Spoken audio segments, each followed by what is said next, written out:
An anime finishes its first season. Fans loved it. Clips are everywhere online. Everyone is asking the same question, where is season 2? And then silence. Forever. This happens constantly to shows that looked, by every visible measure, like hits. So what is actually deciding whether a popular anime gets to continue? It is almost never the story. It is almost never even the overseas audience.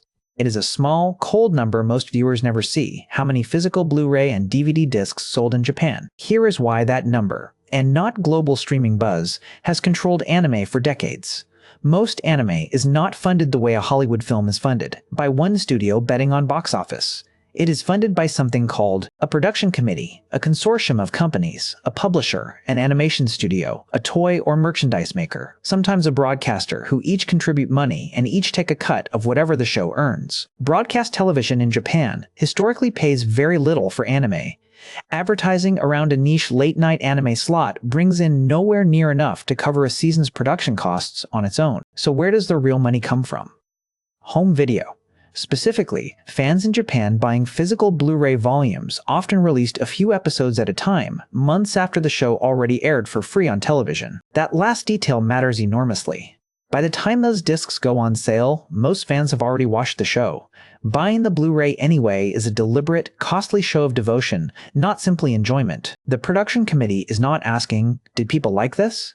They are asking, did enough people like it enough to pay for something they could already watch for free? For years, industry insiders have pointed to a rough threshold, often cited around 4,000 to 6,000 units sold per volume, as the line between a show that gets renewed and one that quietly does not.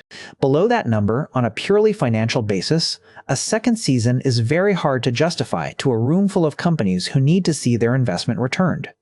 This explains something that confuses newer fans constantly. A show can be massively popular on streaming platforms outside Japan, discussed everywhere online, and still never get a second season, because for most of anime's modern history, overseas streaming revenue barely factored into the committee's original calculation at all. The show was never truly being judged by the audience celebrating it the loudest. There is a second, quieter reason many anime end after one season regardless of sales. A large number of anime exist, structurally, as advertisements for something else: a manga, a light novel series, a mobile game. The anime's real job is to spike sales of the source material it is promoting. Once that job is done, whether the anime continues has as much to do with whether the original manga is still being written and selling well, as it does with whether the anime itself was loved. There is a further wrinkle worth knowing. Because committee members each take their cut from a different revenue stream, their incentives do not always agree. A toy company backing the show cares about merchandise sales. A publisher cares about manga volumes. A streaming platform, where one is involved, increasingly cares about watch time data the other members never even see. A season can look successful by one member's measure and disappointing by another's, and continuation requires enough of the table agreeing it is worth funding again, not just one enthusiastic voice. Streaming has started to change this calculation, but slowly and unevenly. Some companies now factor global streaming licensing fees into a season's budget more directly. That is part of why certain shows do now get renewed off international popularity alone, something that would have been almost unthinkable 15 years ago. But the older logic has not disappeared. It has just gained a second competing spreadsheet.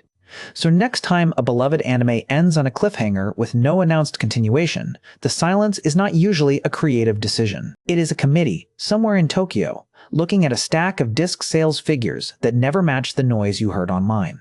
The story was never canceled. The story was simply never profitable enough on paper to continue.